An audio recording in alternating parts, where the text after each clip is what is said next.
okay?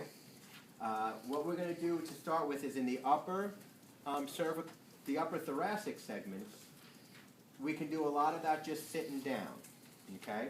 So what I'm going to do is I'm going to palpate for her C7, which is generally the most prominent of the spinous processes, and then the one below that will be T1, okay?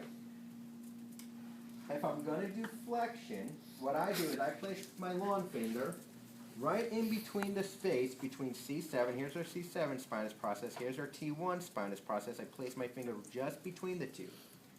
I start with her head in neutral and I start to slowly bring her down, and I wait to the moment where I start to feel that C7 moving on T1. And I get a feel for what that is. And once I have an idea of how much movement that is, then I move down one segment and I start to induce till I feel that flexion in the second segment. Notice it's not, I didn't move her much. It doesn't take much for me to get down to the next segment. Okay?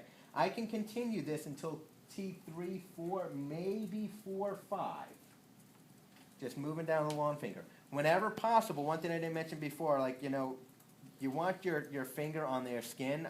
That's not so much a problem here when we're in the upper segments. The lower segments a little bit more difficult. We'll probably do it through the shirt, especially today in class. But guys, you should be taking your shirts off. Whenever I have a male patient, I have them take their shirt off so I can see the spine. And females, I prefer them to be in a sports bra or something of that nature, so I can. But a lot of times they don't come prepared for that. So giving them a gown, short of giving them a gown, that a lot of it gets done over the clothes. The next thing I can do is rotation. I start at the top again, and I'm going to do rotation to the right. I wait to feel the movement between my finger pads, and then I'll move down to the next one.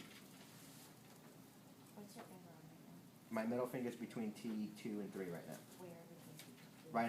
Right between the spinous process. Okay, I'm sorry. And I'm just feeling for how much the spinous process moves before I move down to the next one, and taking her into more rotation. Dr. LaRosa, is there a reason that he said in the book they use their thumb pad for that one, or does it just not matter?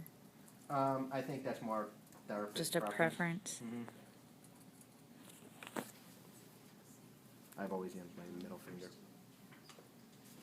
The idea is to feel the